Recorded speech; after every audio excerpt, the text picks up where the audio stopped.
I'm here with Rory Sutherland to learn a little bit about what you've been talking about here on behavioral economics and companies that are suffering from Asperger's syndrome. Human beings are ecologically rational. In other words, given the information they have to hand and the speed at which they have to make decisions and the time it's worth investing in a decision, often they make actually very good decisions, sometimes better decisions than you'd make using inverted commas rationality. Now, we have to be very careful about using the word rationality because actually it's quite a narrow term which has become very broadly applied. So, for example, most of the game of chess is not actually rational. And quite a lot of consumer behaviour or human behaviour is very similar. It isn't perfectly rational in the way that solving an equation is, but actually it's the best solution given the circumstances. Most human mental processes are like that. They come from the system 1 instinct and they use algorithms, instincts and heuristics to solve problems rather than mathematical rationality. And the part of our brain that uses those things is bigger, more powerful and more efficient than the very small part of our brain that actually can solve things using what we might conventionally think of as rational mathematics. What impact does this have on us, or this insight have on us? It has huge insight because business has always been to an extent and has become excessively system 2 focused. When you propose a solution to something, are you really thinking, is this the best answer to the problem? Or are you thinking, is this the answer that is easiest to rationally defend in front of a board of people? Now, why this is so important for Ogilvy is most of our clients are very system 2 businesses. And very rational, they're numbers driven. Highly rational, but they have no capacity for understanding human behaviour, motivation, right. Simply because human behaviour, motivation and what we care about often isn't numerically expressible. Right. And so what businesses do, because they're dependent on mathematical models to justify their actions to each other and to their autistic shareholders, okay, and to analysts who are basically looking for this kind of thing, because of that, they become obsessively system 2 and they become Aspergic, which is they're very, very talented mathematically. They're kind of Rain Man business, Rain Man Inc.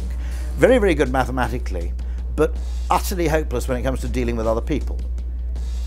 And so the job of Ogilvy really is to become, and I owe thanks to this and a researcher called Tim Reed in the UK, our principal focus needs to be as a translation agency, taking the objectives of a system 2 business and translating into language which motivates system 1.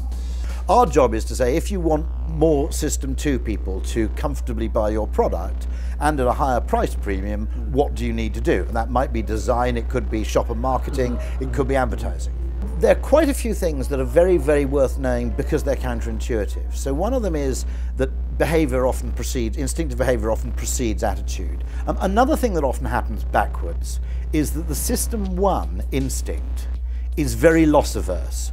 It's much more conscious of fear than perfectionism. Now, this is very interesting to me because it makes much more sense of how brands work. Why do famous brands command a premium in the marketplace?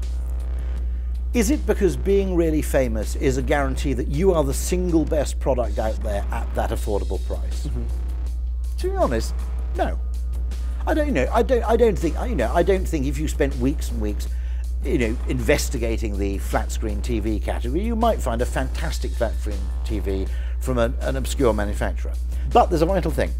What a brand is a very good guarantee of, because fame and reputation and the fragility of your reputation guarantees it, is that it's a very, very good guarantee that the product is not crap. And actually, people are paying the premium for brands not for perfectionism, but for reassurance. If you take McDonald's, okay, to be honest, there isn't a single town in America, apart from maybe say El Paso or Bakersfield, California, where McDonald's is the best restaurant, okay? I'm sure if you spent the time and you went and investigated it all, you could find a better place to eat. But, and here's a really interesting thing, McDonald's is incredibly good at not being shit. I've never had food poisoning. I had food poisoning from Michelin-starred restaurants, by the way, quite a lot, most of the time, to be honest. And there are French people in there. I mean, there are a hell of a lot of reasons not to go. Now, whereas McDonald's, okay, it's always clean, you never get ripped off, your children always eat it. If you look at the possible downsides, there are very, very few negatives to actually going there.